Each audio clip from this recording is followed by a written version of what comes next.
朋友们，我经常会和大家说随缘取之。那么这个缘到底该怎么随呢？在很多人眼里呢，其实都把随缘理解成了躺平，自己什么都不用做，就等着缘呢自己找上门来。一问他呢，还说自己这是随缘不攀缘。这样修行呢，就把自己修傻了。就好比你不去赚钱，怎么维持自己的生活呢？随缘说的是随着自然规律去应缘，同时呢，不在结果上执着。什么是自然规律？就是渴了喝水，饿了吃饭。没饭吃怎么办呢？自己赚钱买饭吃，或者拿个碗到大街上要饭吃。得行动起来，不能窝在家里等着。这就是自然规律，这可不是攀缘。攀缘说的是带着贪心，带着功利心，不考虑自身条件是否允许，也不考虑自己的德行是否匹配，也不考虑对方呢是否接纳，是否情愿，硬要攀上去，去达到自己的目的，是违背自然规律的，是带有强制性的。所以为了生计，为了正常的生存，主动找份工作是很正常的事，是符合自然规律的，只管去找就行了。这个不行就下一个，而不是天天窝在家里念佛念经，远离红尘。修行哪有离世修的呢？对吧？你不入世又怎么能真正出世呢？只有入世像剥洋葱一样，把你的习气一层一层地剥掉，你才能见到心，而不是和上面我们说的一样与世绝缘了。当然了，这种情况呢也是一种因缘，所有一切都是因缘所生。但是作为修行人要明大道，处在这种绝缘的状态呢，我们的心也一定不是平静和安乐的，而是躁动不安的，是有烦恼的。有烦恼说明背后一定有障碍，那我们就要觉知到，在这个行为背后的贪嗔痴慢疑里面有哪些东西障碍着我们。是不是有自己的什么标准达不到就会不舒服？是不是有自己的一个什么定义不符合自己的认知就会烦恼？是不是对什么还存有疑惑？非要弄清楚才会轻松。觉察到这些东西以后呢，要把这些东西全都放下，这些都是障碍，一定要把它破掉。好，回到我们说的随缘，究竟什么是缘？你可以把它呢简单的理解成重合度、相似度、时空的交集等等。阴阳相合为善缘，阴阳相悖为违缘，这是佛家非常透彻的一种表述方式。一句有缘千里来相会，就能把一种看似偶然的遇见呢，加上了一种命中注定的意味。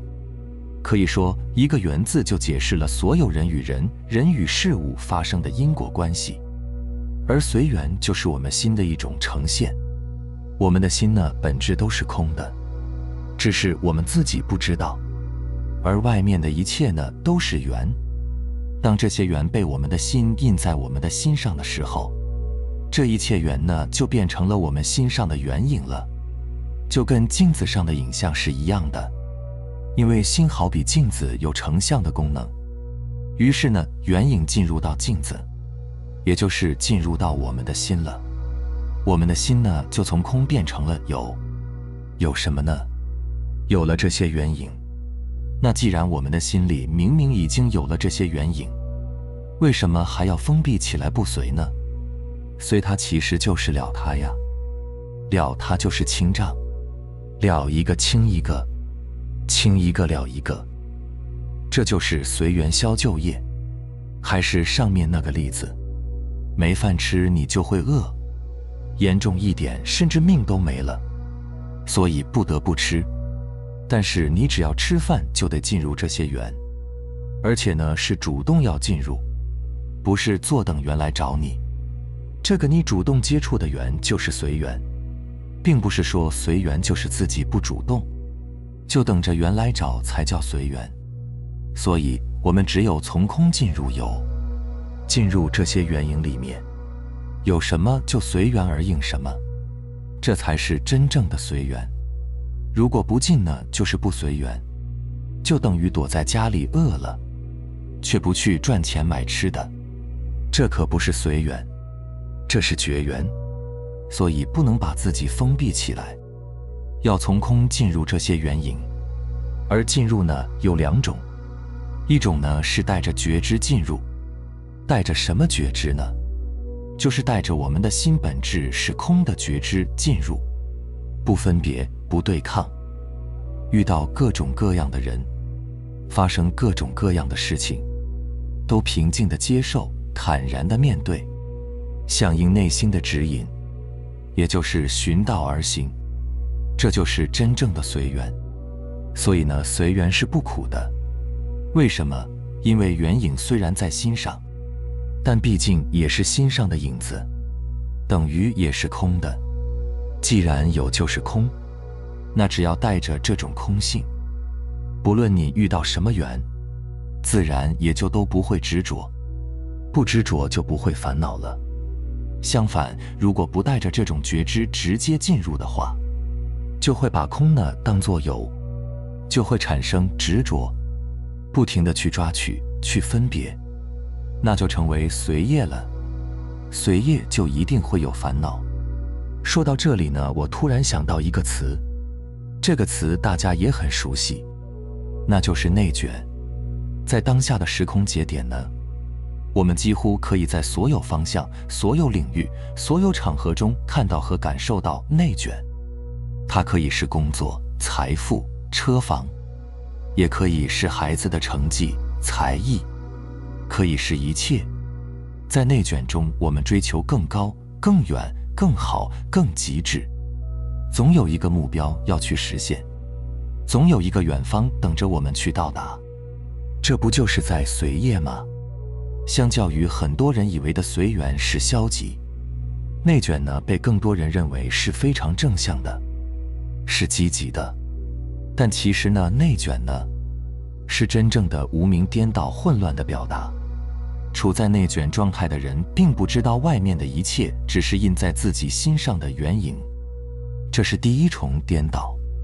在这样的颠倒中，又升起对于这个相、对于缘影好坏、多少、优劣等等分别偏好，在偏好中追逐要更好、要更高、要更优等等，于是呢，陷入了更深的颠倒中。